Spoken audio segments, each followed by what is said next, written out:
guest today is a professor of Old Testament at Wheaton College.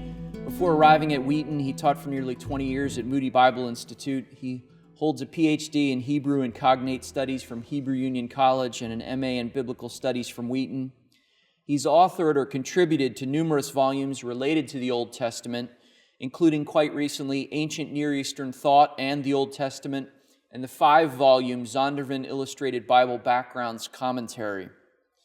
One of his particular areas of interest has been the background of Genesis 1 and the light which that sheds on our understanding of creation. He has articulated his thinking on this matter in The Lost World of Genesis 1, published recently, and in the more technical and even more recent Genesis 1 as Ancient Cosmology, which was published in 2011 by Eisenbrauns. So we're delighted to have here as our guest at Cairn, Professor John Walton. It's great to be here, Jonathan. Now, Dr. Walton, how did you first become interested in studying the Old Testament in general? Well, I was raised in a Christian home, in a Christian church, and was always interested in Old Testament. I'm not quite sure why. Maybe I just liked the trivia, I don't know, as a little kid. But I was always interested in Old Testament and learned its details young and thoroughly. And so it was always an area where I had a certain level of expertise. I didn't see it as a career path until I was well into college, and suddenly it occurred to me that I could actually spend my life teaching this stuff, and that was a great illumination.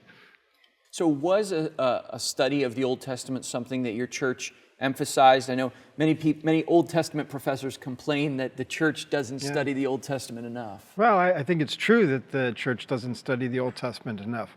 I don't recall how often our pastor preached on it, but in our Sunday school classes and again in our home, we were in the Old Testament a lot. Now, moving beyond the Old Testament, you've spent the bulk of your career and the bulk of your writing and research dedicating yourself to not just the study of the Old Testament, but the study of the culture and background of the Old Testament. Mm-hmm. How did that shift take place? It was actually when I was in college and I encountered a book that showed some of the archaeological connections to the Bible. And I thought, oh, this is really important stuff. These are things that help us understand the Bible better. And so I became interested in it. It wasn't until I was in my doctoral program that I started to look more carefully at ancient Near Eastern literature specifically, rather than just the broader range of archaeology, and to start to understand that this literature gave us a window to the ancient world. And as giving us a window to the ancient world, it gave us a basis for understanding not just kind of incidental details in the Bible, but really how people in the Israelite world would have thought. And that was bound to have an impact, I thought, so I started pursuing that. Well, it's interesting because a lot of people think of archaeology and some of those background studies as being primarily apologetic in their orientation and having apologetic value. Was that how you started encountering it, or did you always see it as just something that illuminated the text? When I first started and encountered this book on archaeology, that was more of an apologetics kind of thing. But even as I worked with it, I saw that it was giving background information that I found helpful. So it certainly by the time I got into the ancient Near Eastern literature, it was not with apologetics in mind. It was with understanding what I call the cognitive environment, how people thought in the ancient world. How do we get at that? Really through the literature. Too often when people are studying the ancient literature, they're thinking in terms of comparing this biblical passage to this piece of literature, or that passage to that piece of literature. And I think that's a far too limited way to approach it. I've tried to expose myself to the broad range of literature that's out there to understand how it gives us windows to the way people think. Because unless we can recover how they thought about things, I mean, things like what were their interests in the past? Historiography. What interest did they have in it? Same ones as ours? What interest did they have when they thought about origins, cosmology? Did they think about it the same way we did? we all realize that we make a mistake if we impose our own cultural ways of thinking on them. How do we prevent that? Well, by finding out how they thought about it. But is that predicated on the assumption that the way the sort of typical, and there's no typical, but the typical ancient Near Eastern person thought is the same way the biblical authors are thinking? Certainly in some cases it's not. I mean, even to say that Egyptians and Babylonians thought the same would be erroneous, or even to say that Hammurabi and Nebuchadnezzar, over 1,000 years apart, though both Babylonians, thought the same would be erroneous. So we always have to be alert to that. But yet there is a sort of general mix of things that are the ways people thought back there. Sometimes it's not necessarily a specific thing that they thought, but just how they thought about the world, how they thought about people, how they thought about the land around them, those kinds of things. And they tend to have some commonality across cultural boundaries and across time. In each case, we want to be looking at the Bible to make sure that we do see that kind of thinking there. We don't want to impose it on the Bible from Babylon any more than we want to impose it on the Bible from our own culture. Yeah, because it seems to me that some might say that even if we could understand the mindset of these ancient peoples, maybe the Bible is attempting to correct that in key ways, and so it'd be a mistake to just import our understanding of that. The Bible certainly is trying to give a different perspective on issues of theology, on issues of God's involvement in the world, on issues of who people are in God's plan. There are certainly many things that the Bible's trying to give them a new perspective on. But yet, in the midst of all that, there's a lot that God's not going to give them new information on. He's going to use what they think and use the ways they think. So even like the idea is, well, their society tends to focus on corporate identity. Well, God's not going to change that. He's not going to tell them you shouldn't think that way. There's nothing wrong with thinking that way. But it's not how we think. And so things of that sort, the fact that they have a monarchy, the fact that they have a society that tolerates slavery, that tolerates polygamy. These are ways that they thought in the ancient world. How did they think about law in the ancient world? The same way we do? No, not at all. So we better understand how they thought about it. God's not changing how they think about law. He might change how they think about their obligations toward Him, Torah, and the covenant. But again, there's this commonality that's very evident. Now that's a specific case, law, but how would you, when you're starting out in this study, how would you distinguish between things where God's just changing sort of the content but not the form, and areas where maybe He's changing the whole form? But some might make the case that there is a pushback against polygamy in the Old Testament. So how do we distinguish between those areas in which He is clearly giving them a new structure of thinking and areas where He's just going to work with what's there? Again, that involves just a care and attention that you give to the text. We can't assume differences. We can't assume similarities. We want to see what the text says in both, being open to both similarities and differences. So to that extent, it's just a matter of being committed to this task of understanding how an Israelite would have thought. So this is a possibility, and then we're going to sort of address each of these case by case and look at the evidence that's there. Mm-hmm. Okay. Now, moving on to Genesis 1, a lot of what you say about Genesis 1 revolves around these ideas of ancient cosmology, and one of the terms that you use is that that the creation account is function-oriented. What does that mean exactly? Okay.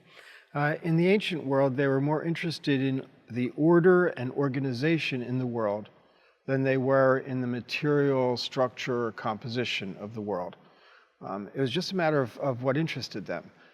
We could identify a number of illustrations that might help. We use our computers, and we're very interested in how the software works and what applications we have in the operating system. We don't care much about the soldering on the motherboard. It's just not of interest to us. We don't care the manufacture of the case for the thing. We're interested in how it works. So when I describe my computer to you, I'm not going to talk to you about the soldering. I'm going to talk to you about, what it can do or something. You know, when you start to work for a new company, you're not interested in who the architect and builder of the buildings was. You want to know what the organizational chart is. Who do I answer to? Who's my boss? Who signs my checks? Who does my evaluations? You want to know how it works. There's this idea that they really are interested in how things work. Remember, in the ancient world, they have no category natural. No natural laws, no natural cause and effect. The gods are involved in everything, or God involved in everything. And therefore, they're not interested in pursuing the natural causes and effects of things. They're interested in what God is doing. And that means that they're thinking about the cosmos more as a kingdom than as a machine. And so they're not so interested in the material world. They're interested in order and organization functions. I use the example that you can talk about the building of a structure, of a building. For instance, when I have students over for dinner and they get asking about my place there, they don't want to know about the building of the house. They don't want me to tell them about the plumbing or the electricity or what kind of siding it's got. They want to know how that house became my home and how it works as my home. And that's what I think about Genesis 1, that it's really not the house building story, although God did build the house. But what story are they going to tell? That it's really the homemaking, that here, this cosmic house that God has prepared. I go to prepare a place for you. It wasn't the first time that happened. God prepared this place for us, this cosmos. And yet, which story is more interesting? For them, it's the home story, how this became our home and God's home, because it's God's place. But conceivably, you could have students who would come over who would say, would ask you questions that would relate to the building of the house. So I'm sure that's true that most students aren't interested, but conceivably they could be. Conceivably They could come over and say that. But what you're arguing is the vast majority of the evidence we have suggests that wasn't the kind of question they were asking. Exactly. See, before we've always come to Genesis 1, assuming it's the house story, assuming it's the building of the house. And we haven't even asked any questions about that. Because science explores the house story, and we're in that kind of world. So that's what we're interested in. That's what we think an origin story ought to be. I've just tried to put on the table that no, there is another option, and that is the home story. And that I think I can demonstrate, once that option's on the table, I think I can demonstrate that indeed that is what the Israelite audience would have been interested in. And by the way, the rest of the ancient Near East was also interested in the home story more than the house story. In particular, you also talk about the word bara, the Hebrew word to create. Mm-hmm. And one of the points you make that I think might be a little bit controversial is that create has this functional connotation to it. Bara has this functional connotation to it. Well, we only discover the meanings of words by their usage. I like to say Moses left us several books, but a dictionary was not one of them. And so we have to figure out what these words mean by looking at the way they're used. With a verb like this one, we're going to learn a lot about the verbal activity when we take a look at the direct objects. The direct objects will show you the result of this activity. So if the direct objects are typically material things that are being manufactured, you say, okay, that's what bara, create, means, to manufacture material objects. But in this case, we find that a large percentage of the direct objects that come along with bara are not material products at all. Rather, they're things that involve order and organization. That leads me to say that's the kind of verb that we're dealing with. Now, this shouldn't be too big a surprise to us because in English, the word create also has that kind of range to it. We talk about creating a curriculum or creating a committee or creating a masterpiece or a recipe, creating havoc. Those are all things that have to do with order, organization, and how things are put together. So it's no surprise that bara should have that element as well. Now, you talk about the English word having a range. Would you argue bara has that range, or that our default setting when we read bara is this organizational connotation?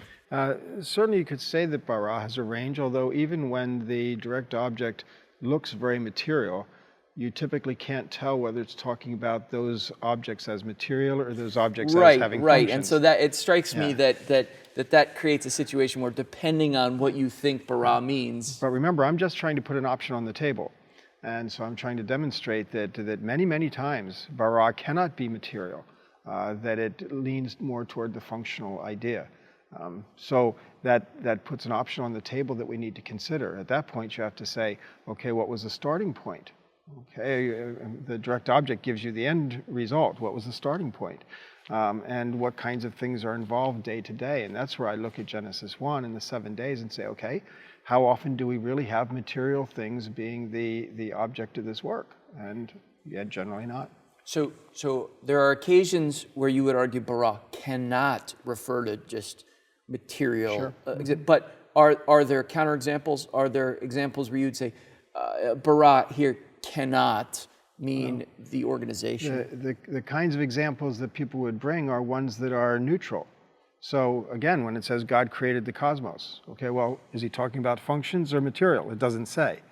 You could say, well, it's material, obviously. Well, no, Right. It's not obvious. It could be either one. Right. There are none where it must be material, but of course, anticipating the objection, how could you ever say it could just be material? Because all material has function. Right. So right. to that extent, it leaves that up in the air. But the fact that there are many, many examples where it can only be order, organization, or function, I think is telling.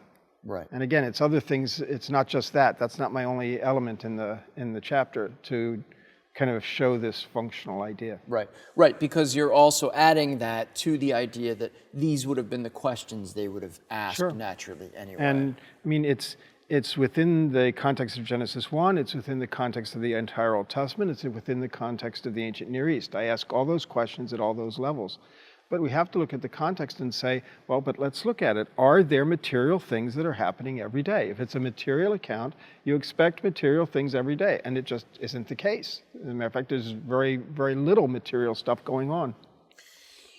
Does the perspective change, or is something added to the perspective in the New Testament? Does the New Testament give us a doctrine of material creation with a little more specificity? Well, certainly once you move through Hellenism, things begin to change, and you could even say change radically. And so we start to see a different way of thinking in the New Testament, and we can pick up passages like Colossians 1, creator of all things visible and invisible. We've got both things going there. But still, they're very slight. Hebrews, when it talks about God as the creator of the universe, chapter 1, chapter 11, is using terminology that is really not materially oriented. It's more like the aeons, the ages, the historical flow of things. But even in the Old Testament, you can see a little bit of a nod toward the material. God laid the foundations of the earth. That's a material statement. But they don't dwell on it. They're more interested in other things. Mm-hmm.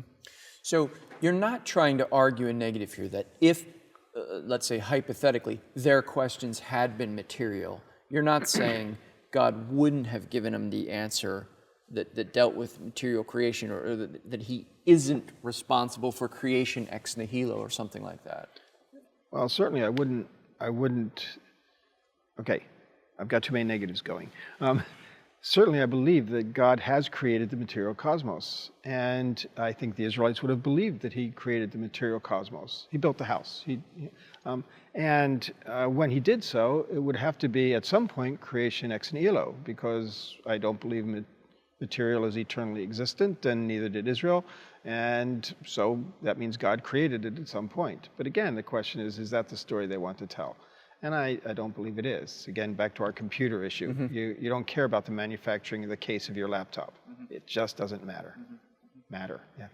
What about, what bearing does this have on our understanding of historical Adam and questions like that? Well, I believe a historical Adam, and again, that's because whatever I can tell the text is affirming, then I'm ready to believe it. And I believe the text affirms a historical Adam. We've got Adam in a genealogy. I still haven't seen an example from the ancient world when they put fictitious people in genealogies. And I believe he's treated as historical in Old Testament and in New Testament. So I'm ready to, certainly, I accept Adam as a real person in a real past. But again, that's That gets to a different question then when we look at the forming accounts, is what I call it. That's the dust and rib, okay, forming accounts. You still have the question, do those forming accounts apply specifically and only to Adam and Eve, or are they forming accounts that somehow pertain to all humanity? And I'm inclined to believe the latter, and I think I can demonstrate it in the text. Mm-hmm. Why? It sounds like when you talk about the dust and the rib being forming accounts, it sounds like that's similar to what you're saying about the other accounts too, that there's a sort of a formation or an organization, and yet there is different language used. Well, people read about God forming Adam and they say, forming, that sounds like a very material process. And of course it does to us because of our preconceptions and because of the words that have been chosen. But we have to understand that the Hebrew text uses the same verb for things like God forming the human spirit in Zechariah 12:1. That's not material. So we can't assume that forming is as specific a material activity as what we may have thought. We have both in Romans 5, it's 1 Corinthians 15, as well as in Psalm 103, the idea presented that we are all formed from dust. And that raises a question then. We were all formed from dust, but we were born by a normal process. So it causes us to ask questions about, again, what story is Genesis 2 telling? What claim is Genesis 2 making? And what would you say is the major distinction between the kinds of claims being made by Genesis 2 and these forming accounts and the kinds of claims being made by Genesis 1 and these creation accounts? Well, the creation accounts in Genesis 1, as I've suggested, I think have to do with order and organization and function. Genesis 2, I think the forming accounts have to do with archetypal humanity. By that I mean that when it describes the forming of Adam and Eve, it's describing the forming of all of us, each of us and all of us. And in that sense is not specifically targeting something that is uniquely true of Adam and Eve, but it's something that's true of all of us. In that sense, it's not the same kind of function approach as I have in Genesis 1, but it's archetypal. And that again means that the Bible may not be claiming a particular human origin for that individual, if it's talking about all of us. What's the reception been to these kinds of ideas? Warmer than you would think. I find that when people understand that I'm very deeply concerned about biblical authority, when people find out that I'm reading the text very carefully, very closely, when people find out that I'm really not trying to push a particular scientific conclusion, I find that they're ready to listen. Most everybody has concerns about all of this, even if they feel very confident in the view that they have accepted.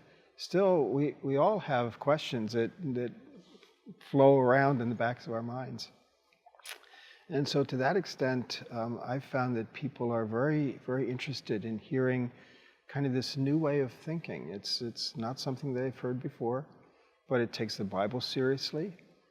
And to that extent, they're open to thinking about it. That doesn't mean that everybody walks out of the room agreeing with me. I don't expect that. I don't push for that.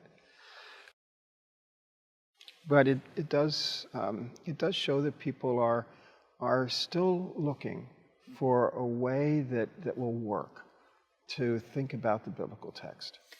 Is that how you came to it? Did you come to it having these scientific questions and trying to wrestle through those? Certainly, none of us can help but wrestle with scientific questions. We want to integrate our world. We want to have convergence between our understanding of God's Word and God's world. That's natural. But I was never willing to come at it with the science set and try to make the Bible fit the science. I'm a Bible guy. I'm a text guy. I'm not a scientist at all. And so I was always interested in trying to make sure that I was reading the text just as well as I possibly could. The need for us all to differentiate between the text itself and its authority as opposed to our interpretation and its lack of authority. And it's often hard to separate those things. Of course, we try to interpret well, and therefore we think our interpretations are right, and therefore we associate it with the authority of the text. But we always have to understand that's subject to change, not the text, but our interpretations. I often tell my students that we always have to be willing to be surprised by the text. That it actually tells us that, oh, you were wrong about that. And I'm surprised often by the text, and I think that's how it ought to be. But so I wasn't coming at it to try to make things mesh. I was coming at it to try to understand the text well. One last question. You've devoted so much of your attention to backgrounds in order to understand the text better. Many people associate that kind of study as leading to relativization of the Bible or a diminishing of biblical authority or something like that.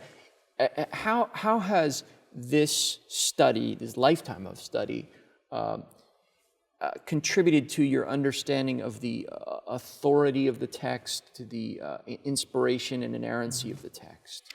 Well, of course, for me, authority and inspiration are a given. There's just that's unassailable, and therefore, even though some people do use comparative studies as a weapon against the Bible, I think that use is illegitimate. They're pushing their agendas and they're doing things with the text that really can't be done and shouldn't be done. To that extent, I don't think we have to fear those who say the ancient Near Eastern literature just shows the Bible is late derived mythology, reworked into this Yahwistic kind of view. The evidence for that is just not really very good. And so I don't find that comparative studies poses a threat. I find that rather it gives us, again, a tool for understanding the biblical world. That's a topic that I've talked about quite a bit in my book, Ancient Near Eastern Thought in the Old Testament, because I start out with kind of a historical view of comparative studies and how this has been used and misused and abused. And that's kind of my lead into the discussion. Well, John Walton, thank you very much for being here today, and thanks for sitting for this interview. You're quite welcome.